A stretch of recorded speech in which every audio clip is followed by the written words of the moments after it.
మౌర్యానంతర రాజ్యాలు. భారతదేశంలో మౌర్యుల పతనానంతరం నుండి గుప్తుల స్థాపన వరకు బలమైన కేంద్ర రాజ్యం లేదు. పశ్చిమోత్తర ప్రాంతాన్ని విదేశీయులైన ఇండో-గ్రీకులు, సెక్కులు, పార్థియనులు, కుషానులు పాలించారు. మగధను శుంగులు, కణువులు పాలించారు. దక్షిణ భారతాన శాతవాహనులు స్వతంత్ర రాజ్యం ఏర్పరచుకున్నారు.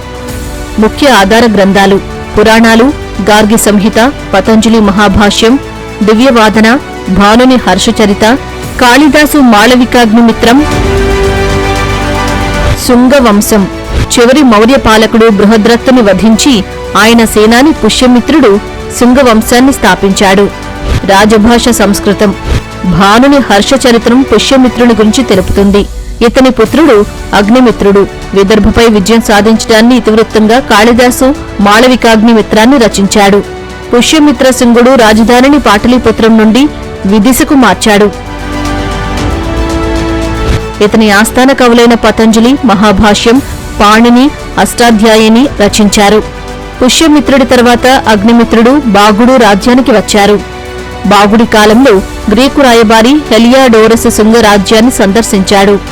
శుంగవంశ చివరి పాలకుడు దేవభూతి.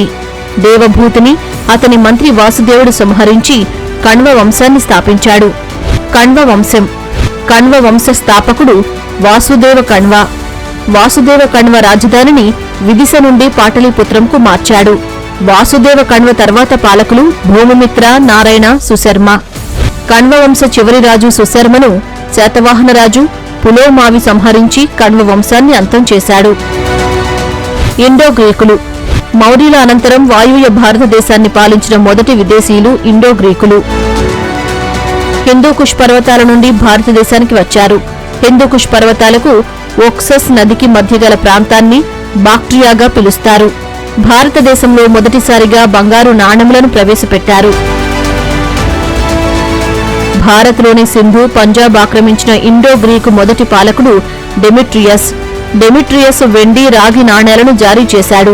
వీటిపై గ్రీకు దేవత హెరికల్స్ చిత్రం, కరోస్టీ లిపి ఉన్నాయి. బాక్ట్రియన్ గ్రీకు పాలకుల్లో చివరి గొప్ప పాలకుడు మీనాండర్. ఇతని రాజధాని సకాల. మీనాండర్ ఆస్థానంలోని బౌద్ధ పండితుడు నాగసేనుడు.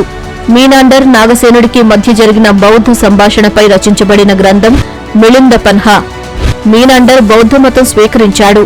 బేస్ నగరంలో వాసుదేవ ఆలయం ముందు గరుడి స్తంభాన్ని ఎత్తించినది హోలియోడోరస్. ఇతన్ని శుంగరాజుల ఆస్థానంలో ఇండో-గ్రీకుల దౌత్య ప్రతినిధిగా చెబుతారు. ఇండో-గ్రీకులు భారతదేశంలో ప్రవేశపెట్టిన కళ హెలినిస్టిక్. వీరి కాలం నుండే గాంధార శిల్పకళ ప్రారంభం. ఇండో-గ్రీకుల పతనానికి కారణం యాచి తెగ. కళింగ, చేది వంశం. చేది వంశ స్థాపకుడు మహామేఘవాహనుడు. చేది వంశ రాజధాని కళింగ నగరి. పూర్వ చేది వంశ ప్రస్తావన గల ఇతిహాసం మహాభారతం. చేది వంశంలో గొప్పవాడు కారవేలుడు. కారవేలుని బిరుదులు: మహారాజు, కళింగాధిపతి, భిక్షురాజు, మూసికాధిపతి. కారవేలుడు కృష్ణానది వరకు దండయాత్ర చేసి మూసికా నగరాన్ని ఆక్రమించాడు. ఉదయగిరిని ఏనుగు గుహ అంటారని హతిగుంప శాసనం పేర్కొంది. కారవేలుని సమకాలికుడు శాతవాహన రాజు మొదటి శాతకర్ణి. కారవేలుడు హతిగుంప శాసనంను వేయించాడు. కారవేలుని భవనం మహావిజయ ప్రస్థానం. కారవేలుడు జైనమతాన్ని అనుసరించాడు. శకులు. శకుల రాజధానులు జునాగఢ్, ఉజ్జయిని. శకులు టొకారియన్ తెగకు చెందినవారు.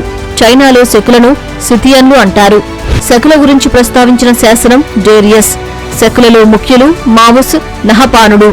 నహపానుణ్ణి ఓడించి గౌతమీపుత్ర శాతకర్ణి అతని వెండి నాణేలపై శాతవాహనుల చిహ్నంతో తిరిగి ముద్రించాడు. శకులలో గొప్పరాజు కార్డమాన్ తెగకు చెందిన రుద్రదామనుడు.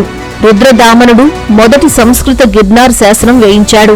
సుదర్శన తటాకంకు రుద్రదమనుడు మరమ్మతులు చేయించాడు. శకులలో చివరి రాజు ఏజిసు. పార్థియన్లు. పార్థియన్ల వంశస్థాపకుడు ఓనోనీస్. గొప్పరాజు గోండోఫెర్నిన్. గోండోఫెర్నిస్ కాలంలో క్రైస్తవ మత ప్రచారకుడు సెయింట్ థామస్ సిరియా పర్యటన చేశాడు.